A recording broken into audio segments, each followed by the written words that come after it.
Assalamualaikum warahmatullahi wabarakatuh. Salam sejahtera bagi kita semua. Perkenalkan, nama saya Mefdi Nerga Ginting dengan NIM 0504 1282 126050. Jadi di sini saya ingin menjelaskan review tentang sejarah inseminasi buatan pada ternak unggas. Nah, ada beberapa ilmuwan yang mengatakan bahwa sejarah inseminasi buatan ini yang saya bisa sebutin adalah menurut Herman 1981 dilakukannya untuk membunuh ayam untuk mengambil semen, kemudian dimasukkan ke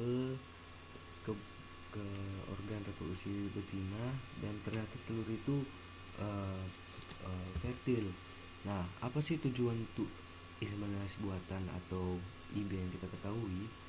Nah, yang pertama itu tujuannya itu untuk meningkatkan efisiensi penggunaan jantan. Nah, jadi kita ketahui bahwa untuk perkawinan alami ini kan belum sangat efektif untuk penggunaan pejantannya.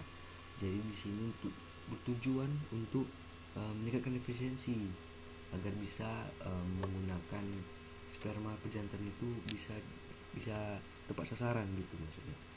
Nah, untuk manfaat itu untuk meningkatkan produksi telur tetas dan dijadikan juga sebagai sarana peningkatan mutu genetik. Nah, yang ketiga itu memungkinkan dilaksanakannya persilangan yang tidak mungkin dilakukan untuk perkawinan alami.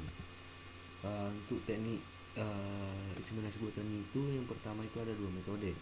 Nah, yang pertama itu menggunakan alat suntik tanpa jarum. Itu dilakukannya dengan cara disedot dari kloaka pejantan. Nah, yang kedua itu dengan langsung ditampung dengan penampungan dengan tabung penampungan semen itu sendiri. Nah, untuk penempatannya itu yang ada 2 metode. Nah, metode intravagina. Nah, itu memasukkan 10 sebanyak 1 mili sedalam 3 cm ke dalam daerah vagina dan meneteskan beberapa semen. Nah, metode yang kedua itu intrauterin. Nah, itu langsung kepada uterus dengan cara memasukkan kateter yang sepanjang 7 cm ke uterus betina. Nah, ada juga metode itu metode inseminasi langsung menggunakan semen yang diambil dari pejantan dan diencerkan, kemudian langsung diinseminasi ke induk. Berarti semen ini tidak disimpan terlebih dahulu. Nah, syarat itu ada beberapa alasan itu. Yang pertama itu unggas pejantan itu relatif untuk mudah dibawa kemana-mana.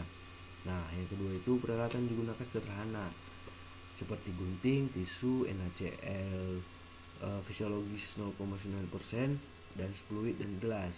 Nah, yang ketiga itu daya tahan semen itu lebih panjang, cukup panjang, jadi bisa langsung diinseminasi langsung. Nah, untuk tahapan itu yang pertama itu tahapan persiapan. Nah, persiapan itu dimulai dari mempersiapkan peralatan tadi yang saya sebutin tadi, dari suntik, selang, gelas, tabung penampungan, tabung untuk pengencer sperma yang kita ketahui bahwa NaCl fisiologis, jadi fisiologisnya untuk pengencernya, jadi tisu dan kain juga. Nah, persyaratan indukannya juga harus dipersiapkan. Jadi yang diawali dengan indukan itu harus sehat, tidak cacat, dan ada memiliki beberapa sifat-sifat yang kita inginkan sebagai peternak. Nah, ada juga yang harus diperhatikan. Nah, seperti indukan juga harus sedang bereproduksi lagi, masa reproduksi. Nah, yang kedua itu bobot telurnya juga stabil. Yang ketiga itu indukan juga mempunyai produktivitas tinggi. Nah, ada juga indukan yang dipelihara secara individu, dan juga indukan juga harus terlatih di inseminasi buatan agar indukan ini tidak stres dari inseminasi buatan ini. Nah, untuk persyaratan pejantan itu yang sama seperti indukan tadi, tidak sehat, cacat, dan memiliki sifat-sifat yang kita inginkan sebagai peternak. Nah, dan itu juga ada juga beberapa hal yang harus kita perhatikan, seperti pejantan itu juga berumur 1-3 tahun. Nah, kenapa sih 1-3 tahun? Kalau kurang dari 1 tahun, jadi pejantan itu masih kurang dalam produktivitas spermanya, dari volumenya, dan juga dan kualitasnya kurang baik gitu. Nah, sama seperti kalau sebaliknya juga, kalau lebih dari 3 tahun itu juga produktivitasnya makin rendah dan kualitasnya juga makin menurun. Nah, pejantan juga harus terlatih dalam pengambilan semennya juga.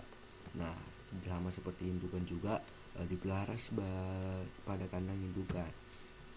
Nah, untuk penampungan spermanya itu dilakukan dari jam 3 sore. Kenapa? Menurut Nasruddin et al. 1993 itu menghasilkan kualitas yang lebih baik di jam-jam sekitar segitulah. Jadi kotoran juga jarang, maksudnya jarang itu tidak mengeluarkan kotoran lagi. Jadi untuk